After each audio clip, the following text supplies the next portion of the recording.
또 딱 맞게 너무나 은혜롭게 잘 해주셔서 감사드립니다. 할렐루야! 습관은 참 중요합니다. 왜냐하면 습관이 삶이 되기 때문이죠. 그리고 그 습관은 훈련으로 가능합니다. 오늘 아침에 제가 와서 쌍둥이 우리 향이 아니가 보이더라고요. 그래서 멀리 있는 우리 향이 쌍둥이 중에 형을 향해서 Hey you little boy, give me five 하면서 제가 손을 들었어요. 근데 요원석이 태어나서 한 달부터 이 말을 듣기 시작해서 1년 동안 들어왔거든요. 제가 볼 때마다 딴 말 안 합니다. Hey you little boy, give me five. 근데 1년 동안 씹더라고요. 때로는 짜증 팍 내면서 자기 잠오거나 배고프거나 하면 엥 그러면서 듣기 싫어하고 그랬거든요. 근데 말이죠. 한 달 전부터 아빠한테 2층에 교역자실에 왔다가 제가 제 방에서 Hey you little boy, give me five 그러면요. 제 방에 쪼르륵 뛰어와가지고 저에게 그 먼 길을 저를 찾아 의자를 헤집고 들어오는 거예요. 그러더니 오늘 아침에 향이가 보이는 거예요. 그래서 제가 뭐라 그랬겠어요? Hey you little boy, give me five 그랬거든요. 그러니까 세상 해맑은 행복한 표정으로 입을 벌리고 웃으며 침을 흘리며 손을 들면서 다가와서 저에게 give me five를 탁 하이파이브를 해주는 거예요. 근데 바로 뒤에 또 아니가 쌍둥이 동생이 나오는 거예요. 그래서 제가 뭐라 그랬겠어요? Hey you little boy, give me five. 그러니까 이 녀석도 헤헤헤 그러더니 손 들고 막 달려오면서 저에게 하이파이브를 해주는 거예요. 습관이 훈련을 통해서 가능하고 우리의 삶을 형성하는 습관은 너무너무 중요한데 오늘도 예배가 삶이 되기 위해서 이 훈련의 자리, 동시에 삶의 자리, 예배 자리에 오신 여러분들을 주님의 이름으로 환영하고 사랑하고 또 축복합니다. 비 내리는 7월의 마지막 주일입니다. 본격적인 무더위와 싸우는 중에도 예배 자리를 사모하고 믿음으로 달려나온 성도님들을 환영하고 사랑하고 축복합니다. 오늘 본문은 예수님의 고별 강화, 한자라서 좀 젊은 세대는 어려울 수 있겠어요. 이 고별 강화, 이 farewell discours라고 하는데 이 마지막 담화, 마지막 말씀, 고별 연설 이런 거죠. 이 마지막 고별 강화 중에서 성령과 평안을 언급하시는 매우 중요한 부분입니다. 오늘도 하나님의 말씀을 통해서 진리를 깨닫고 은혜 받는 시간 되기를 주님의 이름으로 축복합니다. 오늘 본문은 2절밖에 없으니까 몇 개의 단락으로 나눠질까요? 26절의 성령과 27절의 평안, 이 두 단락으로 나눠지겠죠. 먼저 26절에 보니까 아버지께서 보내실 성령에 관하여 우리에게 말씀하십니다. 14장 18절에서 예수님께서는 제자들을 고아처럼 버려두지 않으시겠다고 약속하셨죠. 그러나 예수님의 십자가 이후 부활하시기까지 그리고 승천 후에 재림까지 기간 동안에는 제자들이 생각할 때는 부모를 잃은 고아처럼 부모 잃은 자식처럼 느껴질 수 있지 않겠습니까? 그래서 예수님은 성령을 보내시겠다 이렇게 약속을 하십니다. 자, 그러면 오늘 본문을 좀 더 정확하게 확실하게 살펴봅시다. 누가 보내시죠? 그 주체가 누구냐 하는 것입니다. 하나님 아버지께서 보내신다는 것입니다. 이걸 모르면 사람이 주는 걸로 자꾸 오해하고 그런 목사님들이 너무 많아요. 자기가 성령 준다는 거예요. 또 어리석은 성도들이 너무 많아서 저 목사님은 성령의 본체야 그러면서 막 따라다니면서 자기가 하나님이라 그러고 하나님 까불지 마 그래도 그 사람이 성령인 줄 알고 따라다니는 사람들이 너무 많단 말이에요. 성령을 보내시는 주체가 누구라고요? 하나님. The main agent가, 성령을 보내시는 주체가 하나님이시라는 것을 성경은 정확하게 알려주십니다. 성령은 태초 이전부터 하나님과 함께 하시는 삼위일체 중 한 분이십니다. 성령을 보내시는 분은 오직 하나님이시며, 성령은 오직 신적 파송, divine dispatchment, 신적 파송을 받은 분이십니다. 사람이 줄 수 없다는 말이에요. 유명한 목사나 기도원 원장이나 인기 부흥사가 줄 수 없습니다. 성령을 누가 주는지 모르면 교만과 무지에 빠져서 성령을 보내시는 주체로서의 하나님을 망각하고 사람들끼리 주고받고 거래할 수 있는 것처럼 오해하게 됩니다. 그러다 보니까 성령 받으라면서 자기가 준다는 사람도 있고, 또 성령을 오해하니까 기도원에 이런 일이 빈번하게 발생한다는데, 야, 저기 문 닫아, 성령 못 나가시게. 야, 저기 문 열어, 성령님 들어오시게. 이런다는 겁니다. 성령이 뭐 문 닫는다고 못 나가고, 문 닫혀 있다고 못 들어오고 그런 분이 성령님이십니까? 그러니까 성령 가지고 쇼를 하는 것입니다. 누가 아무리 훌륭하고 아무리 여러분이 보실 때 대단해 보이는 목사라도 자기가 성령을 줄 테니까 받아라 그러면서 성령 받아라 이렇게 하시는 분은 쇼하고 있네. 쇼라고 밑에 받아 적으시면 됩니다. 성령은 사람이 줄 수 없습니다. Divine origin, 하나님이 그 기원입니다. 하나님이 파송하십니다. 성령은 오직 하나님이 주시는데 알 수 없는 때에, 그러나 알 수 있는 방법으로 주세요. 뭐라고요? 알 수 없는 때에 알 수 있는 방법으로 주세요. 그럼 어떤 방법이죠? 오늘 성경에 자세히 나와 있어요. 예수님 이름으로 보내시겠다 그랬어요. 그래서 우리가 예수님 이름을 찬양하고 예수님의 이름을 높이고 예수님 이름으로 구하면 주시는 분이 성령이라는 거예요. 이걸 알면 놀라운 기적이 인생에 펼쳐지죠. 14장 16절에 보면 성령이 오시는 방법이 구체적으로 기록되어 있어요. 예수님께서 아버지 하나님께 구하시면 하나님께서 또 한 분의 보혜사, 다른 보혜사 성령을 보내신다는 것입니다. Different Holy Spirit이 아니고 Another Holy Spirit, Different Counselor가 아니라 Another Counselor라고 제가 원문 헬라 원문을 자세히 설명하면서 지난 시간에 여러분에게 알려드렸습니다. 즉 성령은 이미 계셨던 보혜사이신 예수님의 이름으로 오시는 분입니다. 매우 쉽게 이해하려면 축구 경기 중에 선수 교체를 예로 들어봅시다. 자, 교체돼 나가는 선수가 누굽니까? 예, 세계 최고의 리그, 잉글리시 프리미어 리그의 올해 득점왕, 월드 클래스 손흥민 선수입니다. 근데 아무리 손흥민이라도 90분 다 뛰려고 하면 힘들어요. 또 여러 경기를 계속 풀타임으로 뛰면 힘들어요. 그러니까 월드컵 같은 때는 손흥민이라도 70분 뛰고 빼줄 수도 있고 이제 그런 것이죠. 그런데 대한민국 국가대표 손흥민 선수가 사력을 다해 70분 뛰고 난 후에 감독이 그를 다른 선수로 교체할 경우에 비록 다른 선수가 들어와도 그 선수 개인의 이름만 바뀔 뿐 그 교체 선수가 대한민국 국가대표 축구 선수이며 승리를 위해서 남은 시간을 앞에서 뛰었던 선수의 몫을 잘 감당해야 한다는 것은 변함이 없죠. 교체된 선수는 앞서 뛰었던 선수의 빈자리를 채울 것입니다.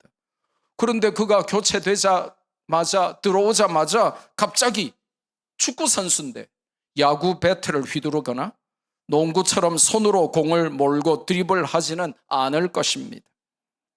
새로 오실 보혜사 성령은 예수님의 이름으로, 즉 정확히 말해서 예수님 대신에 예수님 역할을 감당하려고 오시는 분이십니다. 성령과 그리스도 사이의 사역의 연속성을 우리에게 잘 알려주시는 말씀이죠. 근데 왜 오시죠? 다른 말로 하면 하나님이 성령을 왜 주시죠? 목적이 있다는 거예요. 모든 것을 가르치시기 위하여 성령을 우리에게 보내주신다는 것입니다. 예수님의 사역이 성령을 통해 계속될 것임을 강력히 시사하는 말씀이죠. 예수님은 뭐라고 불렸습니까? 제자들에게 라바이, 이제 한글로 번역하면 라비어, 그리고 선생이여 이렇게 불렸습니다. 선생은 헬라어로 디다스칼로스인데요, 가르치는 자입니다. 예수님은 어디서나 천국 복음을 가르치셨습니다. 회당과 성전에서, 심지어 빈들과 해변가에서도 하나님의 진리를 가르치시는 분이셨고, 승천 이후에는 성령께서 그 역할을 이어받아서 가르치는 사역을 중단 없이 감당하실 것입니다.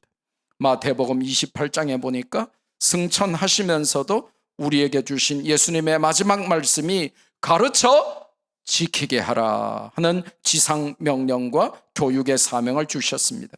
그래서 우리 말씀교회가 가르쳐 지키기 위해서 복음 전도와 기독교 교육에 전념하는 것이죠. 성령께서는 메인 펑션이 뭐냐 하면 우리를 가르치십니다. 따라서 우리는 성령님께로부터 매일 배워야 합니다. 배우려면 겸손해야 하고 배우려면 갈급해야 합니다. 겸손함과 갈급함 없이는 절대로 누군가로부터 무엇을, 특별히 소중한 것을 배울 수가 없습니다. 등 따시고 배부르면요 배울 수가 없어요. 교만하면 배울 수 없습니다. 성령의 가르침이 없는 이유는 간단합니다. 성령님께 배우려 하지 않는 가득 찬 교만과 세상 것으로 바쁘고 배불러서 거룩한 배움에 대한 갈급함과 열망이 없기 때문입니다. 세상의 인정과 칭찬과 소유와 성취에 목마르다 보니까 성령의 임재와 가르침에 대해서는 갈급함을 놓쳐버린 탓입니다.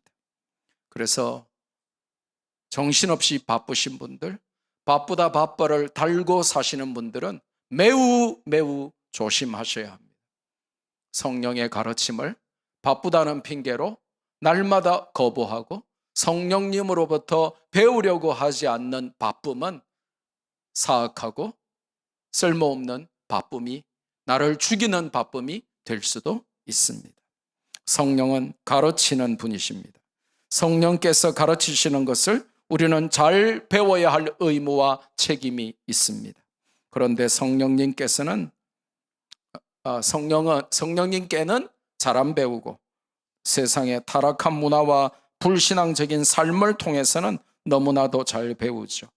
마치 아이를 유치원에 보내놨더니 유치원에서는 욕은 안 가르쳐 준다는데 유치원에 들어가서 아이들이 욕부터 제일 먼저 배워온다고 합니다. 영적인 눈을 뜨면 수많은 성령의 음성이 들려오고 성령의 가르침이 깨달아집니다. 영적인 눈을 뜨게 해달라고 소원하고 기도해야 될 이유죠. 그래야 성령님, 가르치시는 성령님께 배울 수 있습니다. 내가 배우려 하지 않고 내가 배움에 열정이 없고 배우려고 하는 겸손함이 없으면 성령의 가르침은 죽을 때까지 내 삶에 없을 수도 있습니다. 그러면 성령이 우리를 가르치시면 우리에게 무슨 일이 일어납니까? 성령이 가르치면 그 결과가 뭐죠? 말씀이 깨달아지는 거예요. 말씀이 생각나는 거예요. 그래야 마귀도 이기고 그래야 걱정 근심도 물리칠 수 있거든요. 예수님은 성령을 진리의 영이라고 요한복음에서 3번 말씀하세요. 14장, 15장, 16장 연속해서 성령을 뭐라고요? 진리의 영이다 이렇게 말씀하십니다. 14장은 17절에서 15장은 26절에서 16장은 13절에서 말이죠. 자, 퀴즈 하나 내볼까요? 자, 고개를 드시고 저를 쳐다보세요. 퀴즈 하나 나갑니다. 요한복음서가 어떻게 기록이 되었을까요? 오늘날까지 요한복음서가 어떻게 남아 있을 수 있었을까요? 간단합니다. 오늘 말씀에 답이 있어요. 성령께서 예수님의 행적과 말씀을 기억나게 하셨기 때문입니다. 신구약 성경이 오늘까지 어떻게 보존될 수 있었을까요? 성령께서 인간 저자들에게 예수님의 행적과 예수님의 말씀을 기억나게 하시고 또 그것을 성령의 기억나게 하시는 것을 따라 기록하게 하셨기 때문에 가능한 일이었습니다. 어떻게 하면 진리의 말씀이 생각납니까? 성경을 듣고 읽고 묵상하고 배우고 쓰고 나누며 전달할 때 가능합니다. 그때 가장 완벽하고 확실하고 섬세하고 세밀한 성령의 인도하심을 경험합니다. 커피 마시다가 혹은 TV 드라마 보다가 컴퓨터 게임 하다가 개 데리고 산책하다가 성령 충만 받았다는 사람 본 적 있습니까? 말씀 가까이 살아야 성령 충만 받습니다. 말씀 가까이 살면 언제나 진리를 가르치시고 진리가 생각나게 하시는 성령의 충만함을 누릴 수 있습니다. 이것을 신학자들은 성령의 조명하심, the illumination of the Holy Spirit, 이 illumination of the Spirit, 성령의 조명하심 이렇게 부릅니다. 성령이 진리의 말씀을 비추고 조명하셔서 진리가 생각나도록 우리 영혼의 어둠을 물리쳐 주신다는 것입니다. 교회를 이렇게 예쁘게 인테리어 다 해놔도 음향공사 무슨 공사 다 해놔도 마지막에 이거 조명공사 안 하면 여전히 깜깜한 것입니다. 모든 게 다 구비되어 있어도 조명공사 안 하면 우리는 이 지하에서 깜깜해서 아무것도 안 보여요. 우리가 아무리 많이 배우고 잘나고 대단하고 훌륭하고 굉장한 사람이라도 성령의 조명하심, the illumination of the Holy Spirit, 성령의 조명하심이 없어서 하나님의 말씀을 가르치시고 말씀이 생각나게 하지 않으시면 우리는 이 땅을 승리하여 하나님께 영광 돌릴 수 없는 존재라는 것이죠. 조명이 있는 삶과 조명이 꺼진 삶은 다릅니다. 매우 간단하게 상상만 해봐도 다르겠죠. 지금 이렇게 환하게 조명이 있는 것과 동시에 지금 우리 이 목사님이 모든 불을 3초 만에 다 꺼버리면 조명이 있을 때와 조명이 나갔을 때는 완전히 극과 극으로 다를 것입니다. 환하게 켜진 조명을 따라 앞을 보고 인생길을 걷는 것과 깜깜한 어둠 속을 걷는 것은 완전히 다를 것입니다. 인생의 절벽과 파도와 광야 앞에서 우리를 조명하시는 성령의 조명하심을 통해 말씀으로 세상을 이기는 주의 백성들 되기를 주님의 이름으로 축복합니다. 두 번째 이어지는 말씀은 27절인데 27절은 예수님께서 주실 평안에 관해서 우리에게 알려주십니다. 먼저 어원을 살펴봅시다. 히브리어와 헬라어로 이 평안이 뭔가 하는 것들을 이제 살펴보면 조금씩 이 평안에 대해서 감이 오게 되어 있어요. 구약 성경은 히브리어로 기록이 되어 있는데 구약 성경에서 평안은 히브리어 샬롬입니다. 정확한 발음은 샬롬인데 샬롬 이렇게 안 하잖아요. 우리가 뭐 전부 부패 하든지 뷔페 하는데 원래 발음은 버페거든요. 근데 여러분이 버페라고 할 줄 아는 사람 100명 중에 한 명 있을까요? 버페 이렇게 안 하잖아요. 전부 부페 이러잖아요. 마찬가지로 이게 샬롬인데 샬롬 이렇게 발음하기가 힘들잖아요. 그러니까 이제 샬롬이라고 하는데 이 샬롬은 질병이 없는 육신의 건강, 그러니까 몸의 모든 질병을 이기고 건강한 상태, 몸에 아픈 게 없는 상태, 이게 이제 성경에서 구약 성경에서 말하는 샬롬의 중요한 용법이에요. 혹시 오늘도 질병 가운데 있는 분은 이 내 육신의 질병을 다 없애주시고 건강을 허락하시는 이 샬롬의 하나님께 기도하시면 됩니다. 이 샬롬의 두 번째 용법은 뭐냐 하면 일용할 양식이 있는 물질적인 안정, 이게 샬롬이었어요. 수천 년 전에 하루하루 먹을 것이 있다는 것과 없다는 것은 극과 극의 삶이었고, 먹을 게 있는 삶은 그렇지 못한 삶과 확연하게 구별되고 차이가 나는 삶이었어요. 그래서 일용할 양식이 있다, 먹을 양식이 있다, 이것만큼 든든하고 평안한 게 없었어요. 그런데 구약 성경에 이 샬롬의 용법 중에 중요한 것 중에 하나가 일용할 양식이 있는 이 물질의 안정, 이게 바로 샬롬이었습니다. 또 사람과 사람 사이에서 싸움이 그치고 오해가 풀어지고 전쟁이 그치는 이 관계의 회복, 이게 바로 샬롬이었어요. 두 사람이 서로 원수가 돼가지고 미워하고 오해하고 시기하고 질투하다가 눈물 흘리며 서로 화해하고 두 사람 사이에 혹은 나라와 나라 사이에 전쟁이 사라져서 그 전쟁과 시기 질투와 오해와 중상모략과 비방이 없는 그 상태가 바로 샬롬이었어요. 그래서 이스라엘 사람들은 만날 때마다 인사말이 뭐였게요? 샬롬. 그 의미 가운데 바로 이 세 가지가 들어있었어요. 육신의 질병으로부터의 평안, 또 물질적인 빈곤으로부터의 평안, 그리고 사람과의 파괴적인 관계로부터 오는 또 그 회복으로부터 오는 평안, 이게 바로 샬롬이었던 거죠. 그래서 그들은 늘 샬롬이 가장 중요한 주제였어요. 그래서 솔로몬도 샬롬하고 상관이 있죠.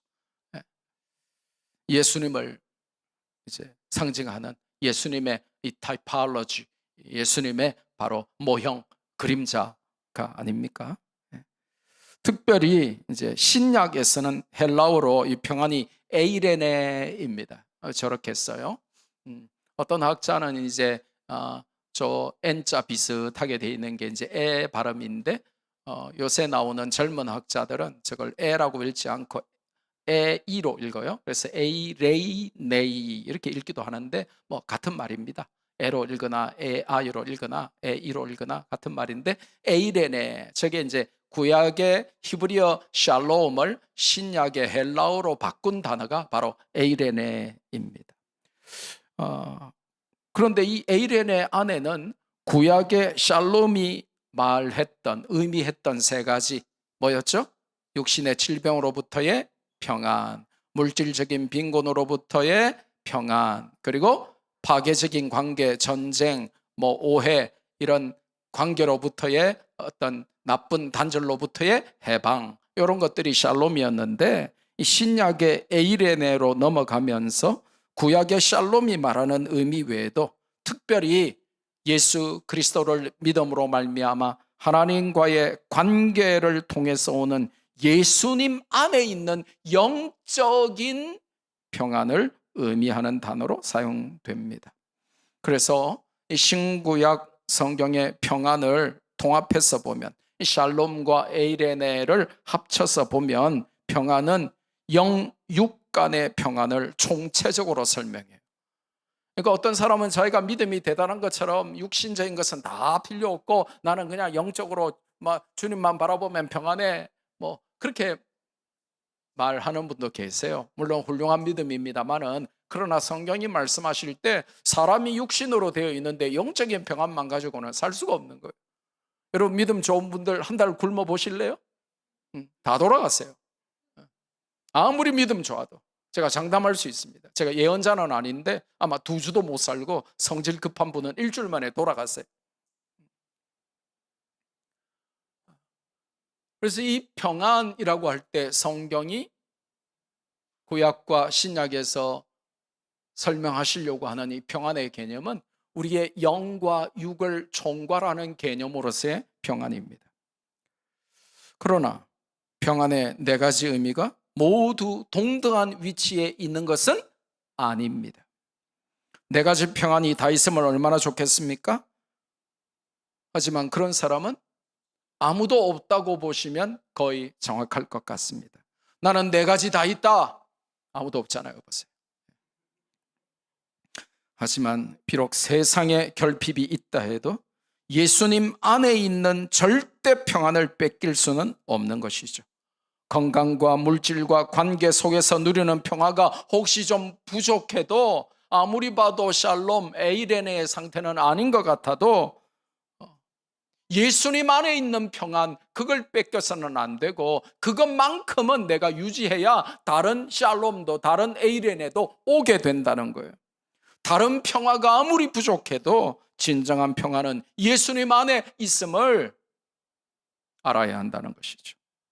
세상 평안에 취해서 예수 그리스도와의 친밀한 관계 속에서 intimacy with God, intimacy with Jesus, 예수님과의 영적 친밀함을 누리지 못하고 그 안에서 누리는 영적 평안을 소홀히 하거나 등한시하지 않도록 깨어 있어야 하는 것이죠.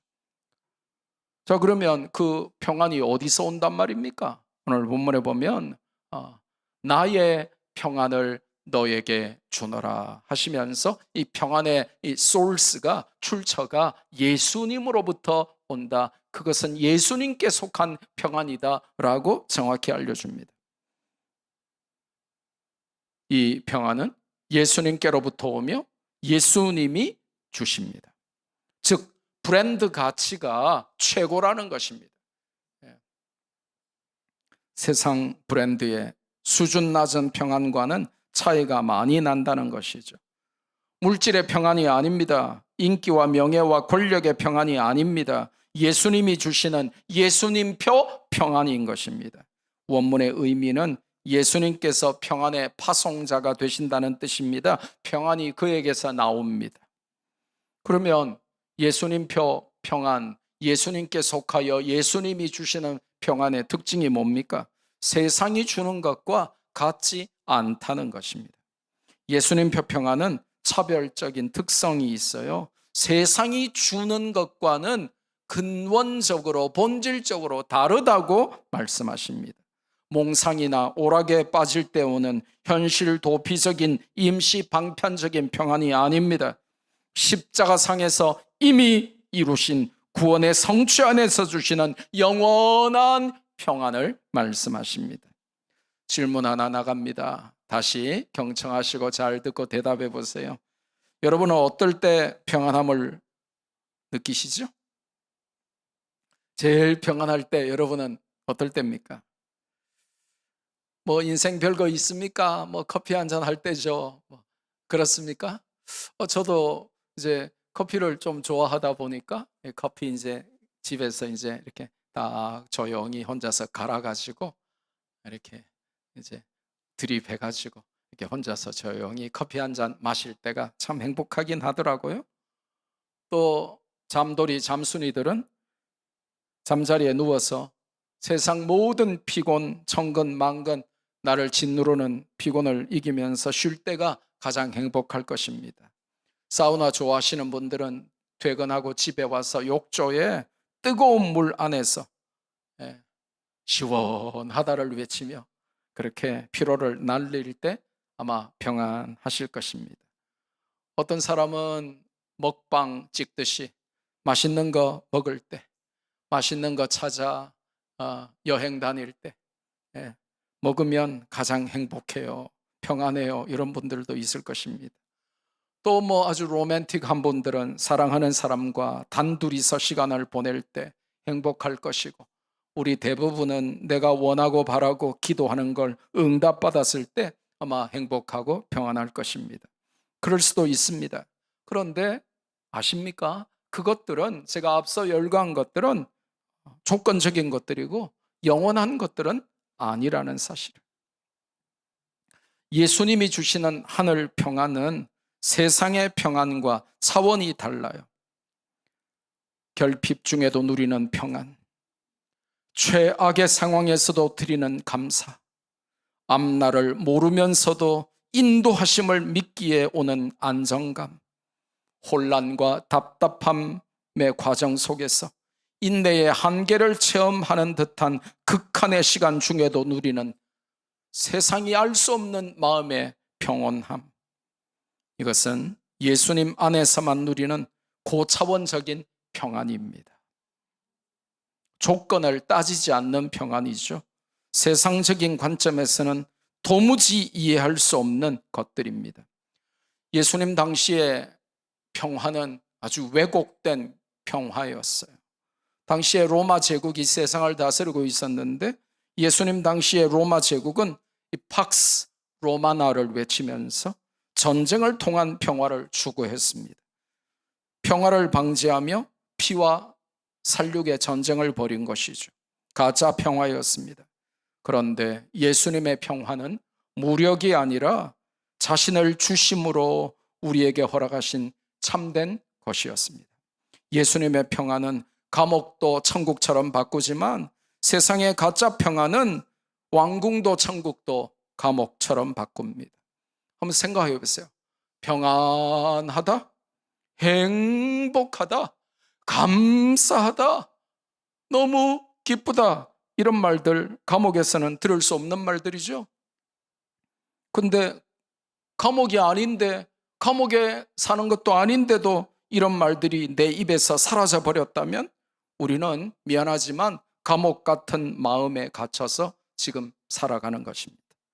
여기서 참 자유를 누리려면 세상의 가짜 평안이 아니라 영원하고 진정한 예수님의 평안이 우리에게 필요한 것이죠. 평안을 너에게 주노라.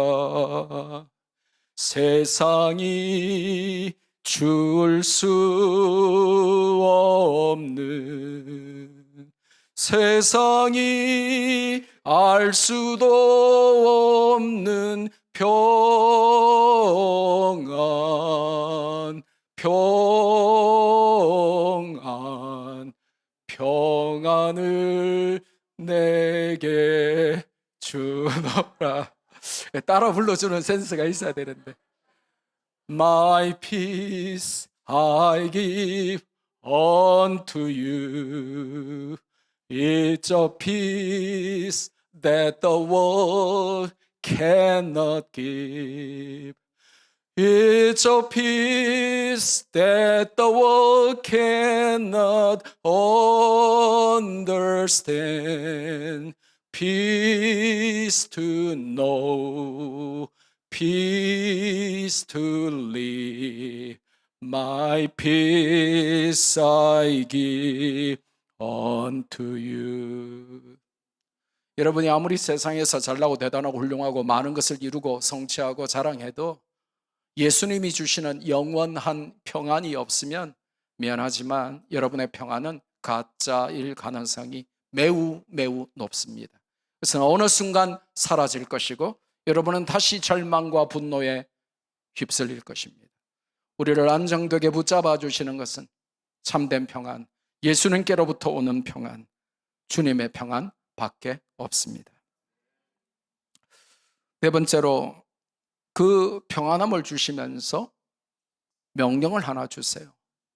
마음의 근심과 두려움을 버리라는 것입니다. 1절에 주셨던 말씀을 다시 14장이 끝나면서 반복하시죠. 마음의 근심을 제거해야 평안이 찾아온다는 것입니다. 다시 오실 주님을 믿을 때 근심과 두려움이 사라지죠. 죄와 유혹과 의심과 불확실성의 시대를 살면서 우리의 부족함과 연약함으로 인해서 근심과 두려움이 많습니다. 근심, 두려움 없는 분 손 들어보세요. 보세요. 아무도 없잖아요. 다 있어요. 그럴 때 우리 가운데 일하시는 성령의 역사는 우리에게 영원하고 본질적인 평안을 가져다 주며 진리의 말씀 안에서 참된 안식을 누리게 합니다. 우리의 삶이 스트레스가 아니라 주님의 평안으로 가득 차기를 원하고 성령의 강력한 역사로 충만하기를 원한다면 근심과 두려움을 제거하라고, 던져버리라고, 날려버리라고 말씀하십니다. 여러분 늘 말씀하시잖아요. 스트레스 받아. 스트레스 받아. 근데 스트레스 받는다고 말하는 한 여러분의 삶에 스트레스는 영원히 여러분을 끈질기게 따라다닐 거예요. 떠나지 않을 거예요. 어떻게 근심과 두려움을 제거할 수 있습니까? 주님은 성령 충만 받기 원하고 마음의 평안을 누리기 원하면 근심과 두려움을 던져버리라고 말씀하시는데 어떻게 버릴 수 있나요? 1절에 보니까 그 비결은 하나님과 그 아들 예수 그리스도를 믿는 것입니다. 결국 믿음 안에 답이 있고, 그래서 요한복음의 기록 목적이 우리에게 영생이 있는 것과 그의 아들 예수 그리스도를 믿게 하기 위한 것임을 알려주죠. 요한복음은 계속해서 우리에게 믿음이 얼마나 중요한지를 끊임없이 반복해서 강조합니다. 그래서 요한복음이 초신자에게 제일 좋은 성경인 이유가 믿으면 이런 일이 벌어지는구나, 예수님을 믿는 것이 이렇게 중요하구나, 이거를 계속해서 여러 사이클을 통해서 반복해서 강조해 주기 때문에, 초신자에게 믿음을 심어주기 때문에 교회 처음 오든지 믿음이 없는 분들이 요한복음을 먼저 읽어야 되는 이유가 바로 거기에 있는 것이죠. 그렇다면 오늘 이제 본문을 잘 살펴봤으니 오늘 본문이 주는 적용과 실천을 위한 교훈을 많지만 3가지 정도만 받아봅시다.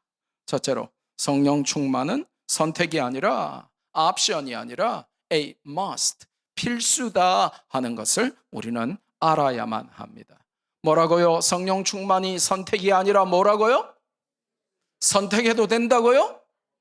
예, 필수라는 것입니다. 여지껏 나하고는 아무 관심 없고 상관없는 줄 알았던, 나는 그저 돈 많이 벌고 좋은 대학 가고 성적 많이 받고 살 빼고 예뻐지고 세상에 인기가 많으면 좋은 줄 알았는데, 그게 아니라 성령 충만은 하나님이 나에게 선택적인 옵션으로 주신 게 아니라 a must, 필수로 우리에게 명령하신 것이다 하는 것입니다. 그게 어디에 나오죠? 성경에 많이 나오는데 대표적으로 에베소서 5장 18절에 오직 성령의 충만함을 이루라고 말씀하시죠. 근데 이제 한글로 보면 이게 아무 단서가 없어요. 근데 헬라어 원문을 보면, 이 헬라어는 아주 전 세계에서 가장 크리스탈 클리어한 이 언어이기 때문에, 이 헬라어 원문으로 보면 하나님이 명령하실 때 어떻게 무엇을 명령하셨는지가 정확하게 나와요. 알라, 저기 보면 이제 어른이 아니고 알라가 나와요. 알라라는 말은 어른 반대말이 아니고 그러나 이 말이에요. 혹은 오직 이 말이에요. 여러분 옆에 있는 철부지가 아닙니다. 알라가 아니고 오직 혹은 그러나, 앞에 이제 술 취하지 마라 이런 방탕한 것이다. 술 취하지 말고 오직 뭐에 취하라 하는 거예요? 성령에 취하라 이 말이에요. 오직 플레이루스테 앤 푸뉴마티, 성령으로 충만함을 입으라 했는데, 이 플레이루스테라고 하는 이 단어 안에 어마어마한 비밀이 숨겨져 있어요. 4가지가, 헬라어에는 4가지가 정확하게 등장하거든요. 이 충만하다 하는 단어가 플레이루어인데, 이 플레이루어의 현재 수동태 복수 명령형이 이 플레이루스테예요. 그럼 이 현재 수동태 복수 명령형이다, 이게 엄청 중요한 거예요. 하나님이 명령을 주실 때 이유가 있어서 저렇게 현재 수동태 복수 명령형으로 주셨거든요. 먼저 명령형, comparative 명령형입니다. 성령 충만은 하나님의 권유나 요청 정도가 아닙니다. 우리 한번 해볼까? 청유형이 아닙니다. 이렇게 되는 게 어때? 권유가 아닙니다. 왕이신 하나님의 강력한 명령형, comparative 명령형입니다. 오직 순종만 할 수 있는 왕이신 하나님의 명령이 성령 충만 받으라 이겁니다. 그러면 우리는 어떻게 반응해야 됩니까? 성은이 만극하옵니다 하고 받아버리면 돼요. 근데 성령 충만 하나님이 받으라 했으니까 성은이 만극하여 성령 충만 위해서 사모하고 기도하면 되는데, 제가 이렇게 교회를 평생 다녀보니까 성령 충만 받을까 봐 벌벌 떨고 겁내는 분들이 많아요. 혹시 저거 받으면 내가 교회에서 열심히 봉사해야 되는 건 아닐까? 혹시 내가 성령 충만 받으면 교회 날마다 나와야 되는 건 아닐까? 나는 주일 낮에만 살짝 왔다가 도망가고 싶은데 성령 충만 받으면 내가 날마다 기도하고 막 성경 읽고 막 전도 나가야 되고 이러면 어떻게 되지? 내 믿음 너무 좋아질까 봐 벌벌 떨면서 성령 충만 안 받으려고 발버둥 치는 성도들을 저는 가끔 봤습니다. 성령 충만은 옵션이 아니라 왕이신 하나님의 명령입니다. 두 번째로 이 플레이루스테라고 하는 저 헬라어 단어는 복수형이에요. 플루럴입니다.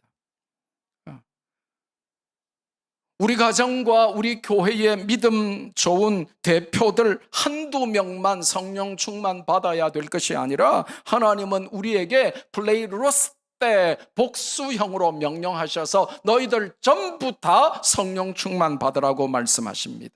온 교회가 받아야 한다는 거예요. 할렐루야. 보세요. 온 교회가 아멘 해야 되는데 한 서너 명은 안 하잖아요. 온 교회가 성령 충만 받아라 그렇게 말씀하신 거예요. 말세에 부어주시는 성령 충만에 관한 약속으로 성경은 가득한데 말세에 주의 이름을 부르는 주의 교회에 하나님이 성령을 부어주실 때에 거기에 예외자로 나고자로 살려고 하는 것은 꿈도 꾸면 안 되는 거예요.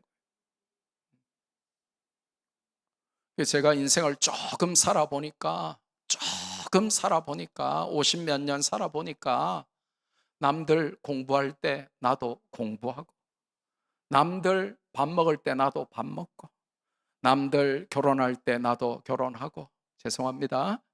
남들 놀 때 나도 놓고 남들 일할 때 나도 일하고 남들 졸업할 때 나도 졸업하고 남들 은혜 받을 때 나도 은혜 받고 이게 참 복되고 행복하더라고요.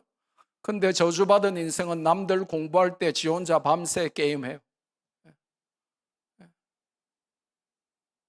남들 은혜 받을 때 나 혼자 은혜에서 나고자로 살아요.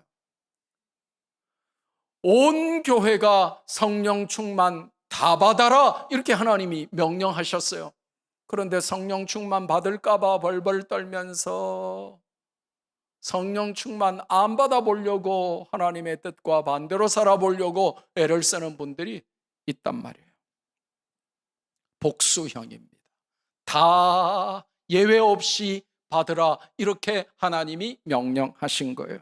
그리고 이 플레이루스테 이 충만하다 하는 이것이 뭐냐면 시제가 이 present tense 현재형이라는 겁니다. 이게 왜 중요하냐? 가끔 대화해보면 지금 믿음이 형편없는데도 꼭 왕년에 내가 과거에 내가 소위 요즘 유행하는 라떼를 찾으면서 그렇게 왕년의 과거에 라떼는 말이야 이렇게 해서는 안 된다는 것입니다. 과거에 아무리 열심히 잘 믿었어도 지금 차갑게 식어 있으면 잘못된 것이라는 것입니다. 제가 전도해보면 교회 안 다니는 분들 중에 놀랍게도 왕년의 학생회장, 왕년의 청년회장, 심지어 왕년의 여전도 회장, 남전도 회장들이 많더라고요. 과거에 열심히 믿었던 것이 지금 더 잘 믿는 것으로 연결되어 있지 않으면 미안하지만 엉터리입니다. 또 어떤 부류가 있냐 하면 다음에 믿을게요. 나중에 믿을게요. 차차 열심히 할게요. 그런 분들이 참 많습니다. 어려운 고비를 넘기고 나면 혹은 이제 좀 급한 불 끄고 여유가 생기고 나면 믿음 생활 제대로 하겠답니다. 그건 거짓말이며 불가능합니다. 왜 그래요? 내일은 내가 보장할 수 있는 게 아닙니다.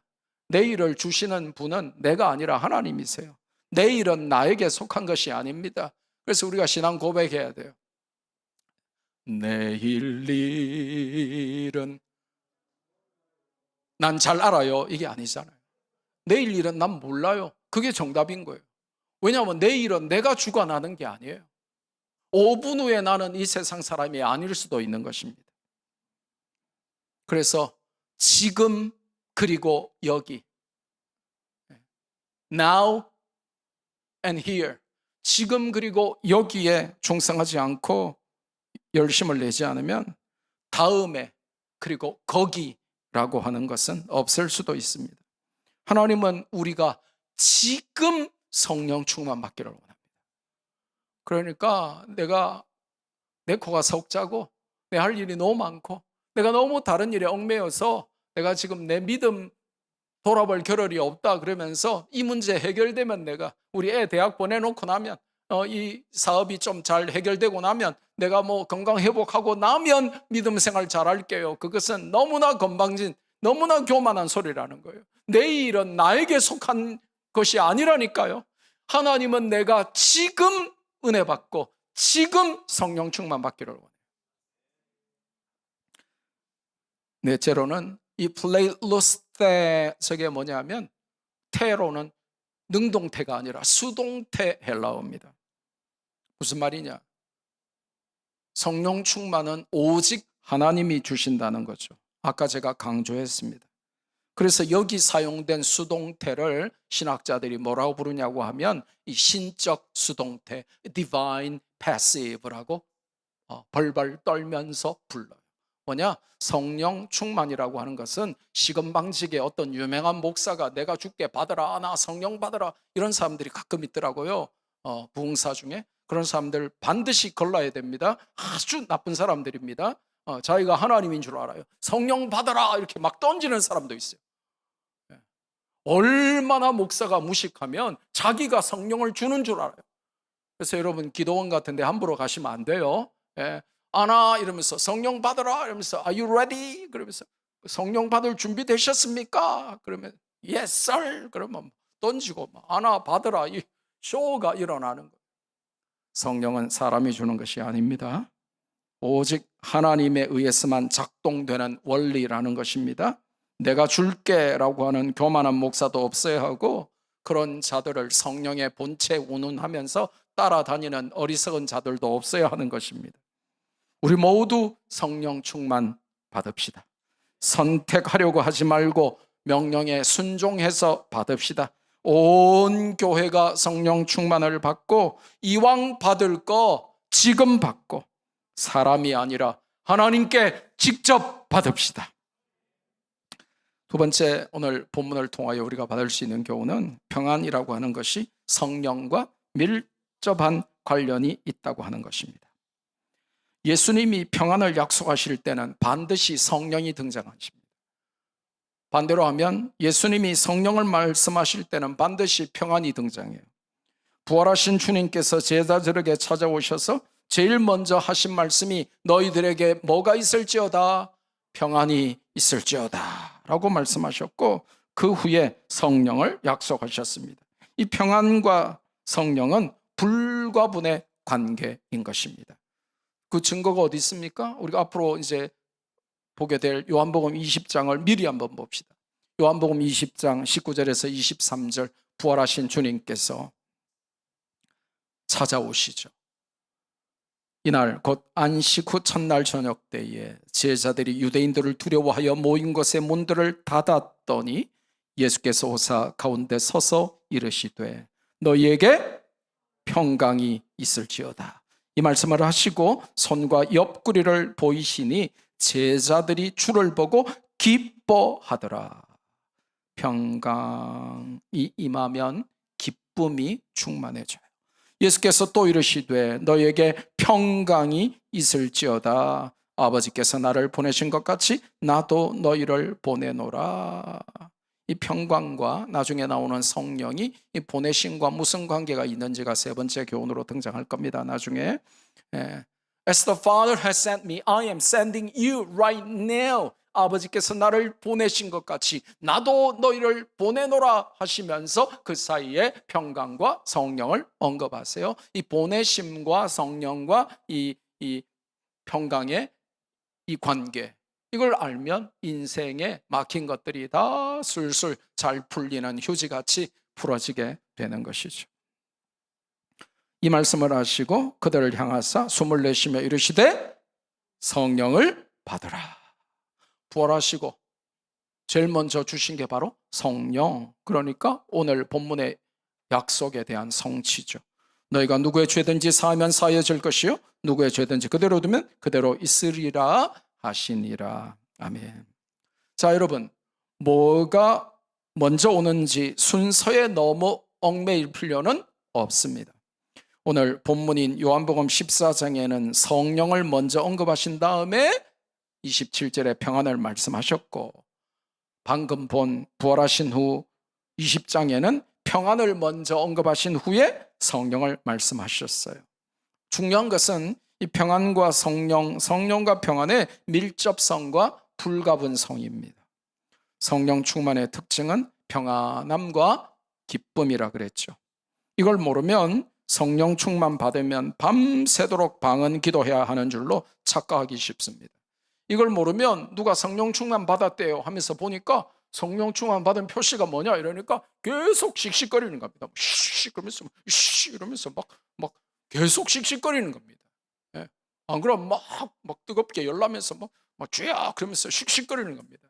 그런 감기 몸살일 가능성이 많습니다.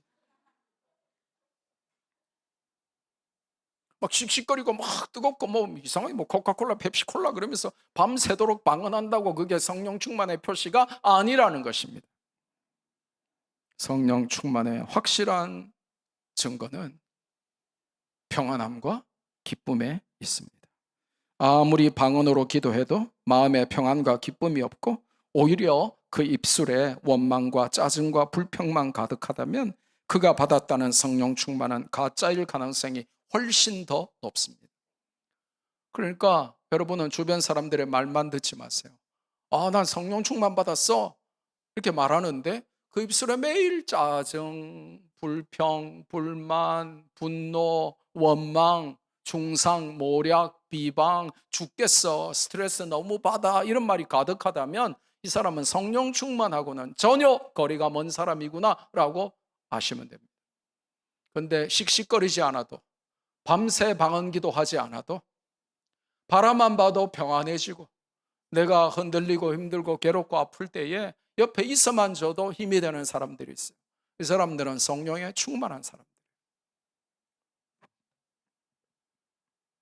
삶의 폭풍우가 휘몰아치고 역경과 고난이 해일처럼 내 인생에 닥쳐올 때에 주님 안에 보호받는 자들은 성령으로 충만하고 성령으로 충만한 자는 평안과 기쁨이 넘친다고 성경이 알려줍니다. 세상이 알 수도 줄 수도 없는 하나님표, 예수님표, 성령님표 Heavenly Peace인 것이죠. 마지막 세 번째로 오늘 본문을 통하여 본문이 관통하는 우리가 꼭 알아야 되는 적용하고 실천해야 될 교훈은 성령과 평안의 목적이 있다 하는 것입니다.